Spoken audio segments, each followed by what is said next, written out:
completely free yet, with outlets like Newsweek even having to do a fact-check piece explaining that the case has actually not been dismissed yet, as tons of posts have gone viral suggesting that the Tates are fully in the legal clear. But one, prosecutors still have until the end of the week to decide what's next, and two, as the Associated Press explained, in August, the anti-organized crime agency DICOT launched a second case against the Tate brothers investigating allegations of human trafficking, the trafficking of minors, sexual intercourse with a minor, influencing statements, and money laundering. They have denied all the charges. Tuesday's ruling doesn't affect this case. Right, and so the general idea is, as of right now, the book on this, it's not finished, right? It is the turning of a page, possibly the end of a chapter, but it appears that there is more to read. But there are a number of moving pieces here, and it's going to be very interesting to see what happens by the end of this week. But then, in a huge update to what we talked about yesterday with Ukraine, American-made long-range missiles have now been fired into Russia for the very first time. And specifically, Ukraine reportedly launched at least 6 US-provided ATACMS missiles at a weapons depot in a region bordering Ukraine and Belarus, with then the Russian Defense Ministry claiming that 5 missiles were shot down and 1 was damaged, and saying with that there were no casualties or damage. And then Russia's foreign minister claimed that the attack was a signal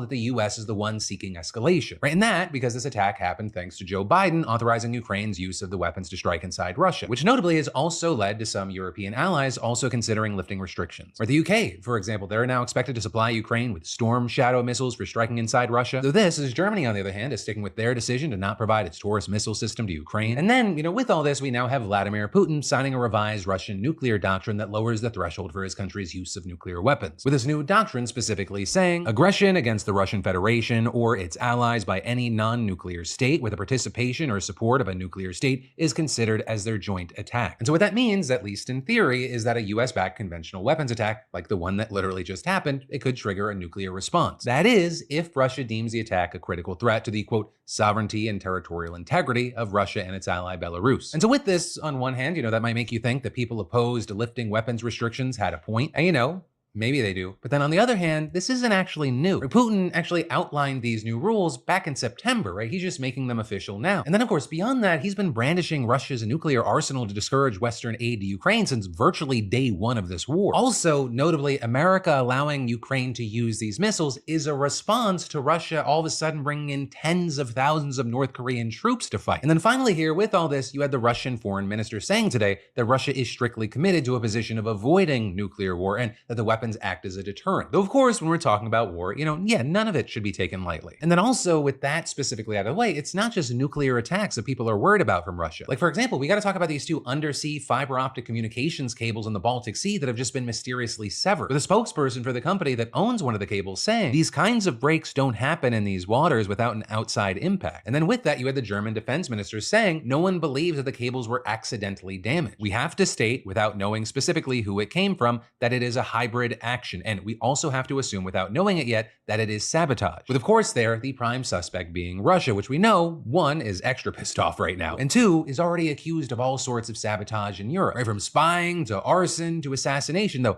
to be clear, neither Germany or other countries are directly accusing Russia of destroying the cables right now, because at this point we really have no evidence exactly of what happened or who's behind it. But yeah, just something you should be aware of, and if for any reason you feel like you need to research what you might need to do, Fallout is a great show on Prime. And then you are a minority, but a growing minority, right? And that because this new report from Pew found that 37% of US adults between 18 and 29 say that they regularly get information from news influencers online. And then also for those of you not in that age group, you're in an even bigger minority, because on average, only 21% of all US adults say the same. And among Americans who get their news from news influencers, 65% said influencers help them better understand current events, and 70% said that the news that they got from the influencers is at least somewhat different from the news they get via other sources. But also some of the most interesting information from this study wasn't about the consumers, but rather the influencers themselves. With Galen Stocking, for example, a senior computational social scientist at Pew, saying in a statement, "These influencers have reached new levels of attention and prominence this year amid the presidential election. We thought it was really important to look at who is behind some of the most popular accounts, the ones that aren't news organizations but actual people." With Pew then looking at a sample of 500 popular news influencers, which was narrowed down from a review of 28,000 social media accounts, with them defining news influencer as someone who regularly posts about current events on social media and has at least 100,000 followers on Facebook, Instagram, TikTok, X, or YouTube. Right? So this can include independent creators as well as journalists affiliated with news organizations. Though notably, it turned out that most, or 77%, had no affiliation or background with news organizations. The report also found that it's a generally male-dominated space, with 63% of news influencers being men, 30% being women, and the rest being either non-binary or their gender was unclear. With Pew then noting that many of these creators also tend to have a conservative lean, saying many Republicans have long believed that social media sites censor conservative viewpoints. But overall, more news influencers explicitly present a politically right-leaning orientation than a left-leaning one, 27% versus 21% in their account bios, posts, websites, or media coverage. Though also noting with that, about half of influencers do not express any clear political orientation.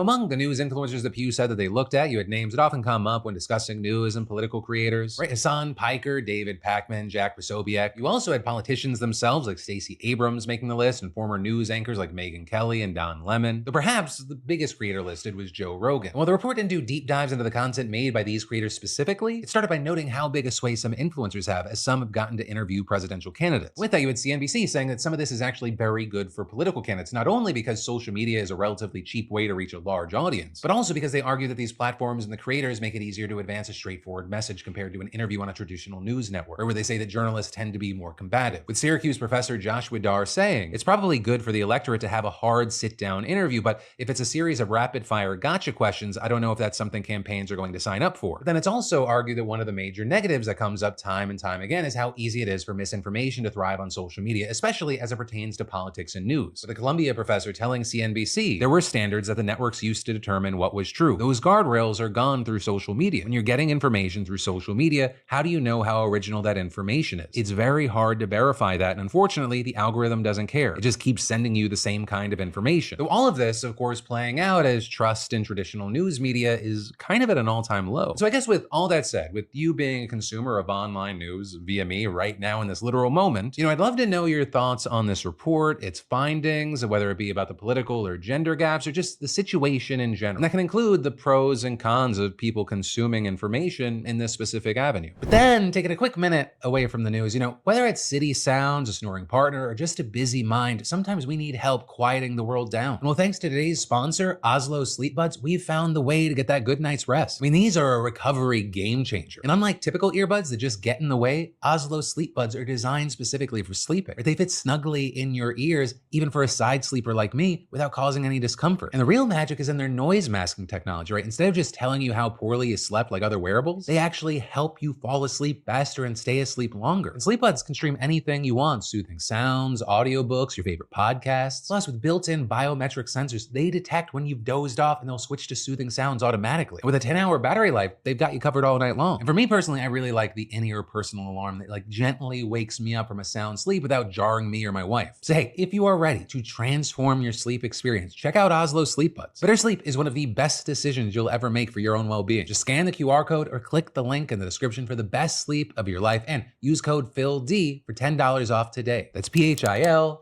But then, officials on every level, from local leaders to the president of the United States, are openly condemning the neo-Nazi march we just saw in Ohio. Because as you may have already seen, there's a video circulating online showing a group of masked assholes waving swastika flags while marching down a street in Columbus. Reportedly, about 10 people were involved, 3 of whom were carrying the flags they paraded past local businesses while shouting the N-word. And according to local authorities, the group was armed and there may have been a physical altercation before the police arrived, with one outlet saying someone may have pepper sprayed them. But with everything, you had the police going on to say that while many of the neo-Nazis were temporarily detained, no one was arrested. And as you'd expect, we've seen different reactions on the local level. We saw community leaders doing a march of their own and a demonstration against the neo-Nazis and their hate. Columbus's mayor, Andrew Ginther, posting a statement on Twitter condemning the, quote, cowardly display and adding, "We will not allow any of our neighbors to be intimidated, threatened, or harmed because of who they are, how they worship, and who they love." But then the city attorney posting his own statement saying that this is not who Columbus is, and they won't, quote, tolerate or normalize this disgusting ideology in any form. And adding, "Take your flags and the masks you hide behind and go home and never come back. Your hate isn't welcome in our city." Then moving up a bit, you had Ohio's Governor Mike DeWine saying the same things in his statement and adding, "There is no place in this state for hate, bigotry, anti-Semitism, or violence, and we must denounce it wherever we see it." And then all the way up at the top, you had the White House condemning the neo-Nazi march, calling it a sickening display and adding, "President Biden abhors the hateful poison of Nazism, anti-Semitism, and racism, which are hostile to everything the United States stands for."